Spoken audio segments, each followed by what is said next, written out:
हरिओम, नमस्कार, प्रणाम। आज हम आप सबों के बीच कपालभाति की क्रिया लेकर आए हैं। कपालभाति षटकर्म की शुद्धिकरण की एक प्रक्रिया है। कपालभाति को जब मैं देखता हूँ कि लोग पार्कों में करते हैं तो कभी कभी मुझे बड़ा ही दर्द होता है कि ये क्या कर रहे हैं, कपालभाति कर रहे हैं या भालभाति कर रहे हैं। तो बहुत ही ज़्यादा तकलीफ़ होती है वह देख करके। और कई लोग हमारे पास वैसे आए हैं जो बताते हैं कि मैं कपालभाति अनुलोम विलोम लंबे समय से कर रहा हूँ, लेकिन इसका लाभ के जगह पे दुष्परिणाम हमारे शरीर पे पड़ रहा है। सबसे पहले तो मैं आपको बताना चाहूँगा कि कपालभाति को अगर आप अच्छे से करेंगे तो इसका आपको पूरा लाभ मिलेगा। कपालभाति जैसा कहे कि शुद्धिकरण की एक प्रक्रिया है।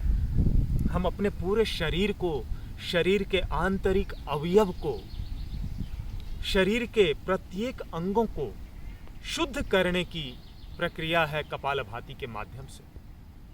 हम अंदर के सारे टॉक्सिन्स को बाहर निकालते हैं। जब हम कपालभाति करते हैं तो हमारा लंग्स पूरी तरह से दबता है। जैसे ही लंग्स दबता है, ज़्यादा से ज़्यादा कार्बन डाइऑक्साइड को हम बाहर निकाल पाते हैं, टॉक्सिन्स को हम बाहर निकाल पाते हैं। कपालभाति में देखिए होता क्या है कि जब हम श्वास को सहजतापूर्वक भरते हैं और बलपूर्वक छोड़ते हैं, तो जैसे ही हमने बलपूर्वक छोड़ा तो मेरा डायाफ्राम थोड़ा ऊपर उठा। डायाफ्राम ऊपर उठा, लंग्स के निचले तह पे झटका लगा, और जब झटका लगा तो ज़्यादा से ज़्यादा कार्बन डाइऑक्साइड बाहर निकला, डिटॉक्सिफाई हुआ। तो कपालभाति को हम करेंगे कैसे वो आप जानें। देखिए, अधिकांशतः लोग कपालभाति में अपने पेट पे एकाग्रता को लगाते हैं। पेट पे एकाग्रता को नहीं लगाना है, अपने कपाल पे एकाग्रता को लगाना है। पेट तो आपका स्वतः, जब आप श्वास को बलपूर्वक छोड़ेंगे या ऐसे भी सामान्य श्वास छोड़ते हैं तो आपका पेट अंदर जाता है और डायफ्राम ऊपर उठता है। मैं आपको बताऊं कि कपालभाति में जब आप श्वास को छोड़ेंगे तो पेट आपका अंदर जाएगा, डायफ्राम ऊपर आएगा और बलपूर्वक श्वास बाहर आएगा। और यह जो कागज का टुकड़ा है, मैं इसका एक उदाहरण देकर दिखा रहा हूं कि कैसे जब हवा तेज गति से आता है तो कागज के टुकड़े उड़ जाते हैं।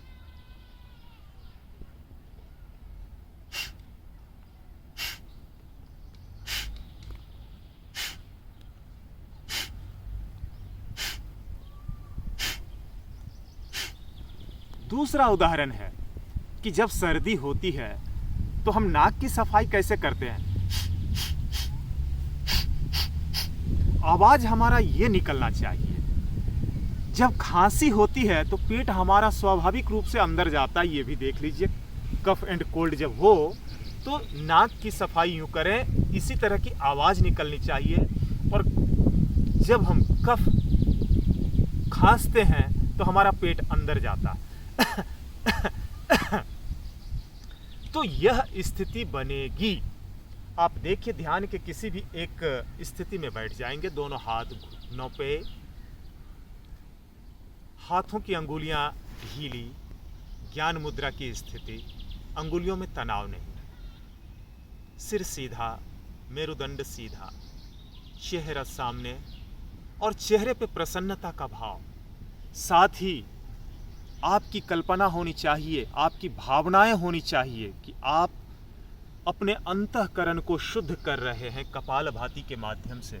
सारे ऑर्गन्स को शुद्ध कर रहे हैं, सारे रोग को दूर कर रहे हैं, रोग मुक्त हो रहे हैं, तनाव मुक्त हो रहे हैं, नकारात्मक सोच, नकारात्मक विचार, नकारात्मक भावनाएं मुक्त हो रही है। सहज श्वास आने देंगे और बलपूर्वक श्वास को छोड़ेंगे।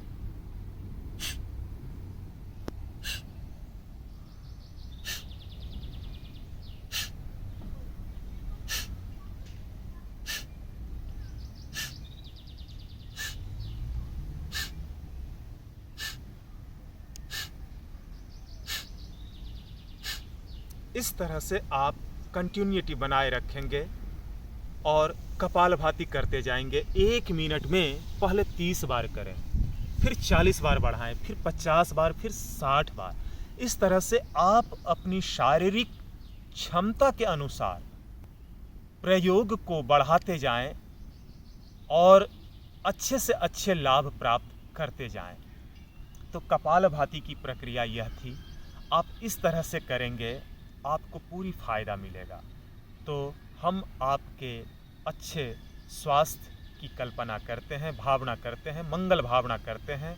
आप मेरे साथ अगर जुड़ना चाहें तो मेरे साथ जुड़ करके रहें और मैं आपको योग का छोटा छोटा टिप्स देता रहूँगा, बताता रहूँगा। हम लोग साथ मिलकर करते रहेंगे, योग यात्रा पूरी करेंगे, स्वस्थ यात्रा बनाएंगे।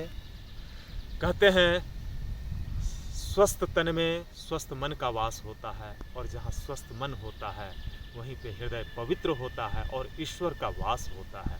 तो हम सभी मानव से महामानवता की ओर चलें, एक स्वस्थ समाज, स्वस्थ परिवार, स्वस्थ राष्ट्र की कल्पना करें, भावना करें। इन्हीं मंगल भावनाओं के साथ ओम शांति, ओम मंगलम। सभी को मेरा प्रणाम, नमस्कार।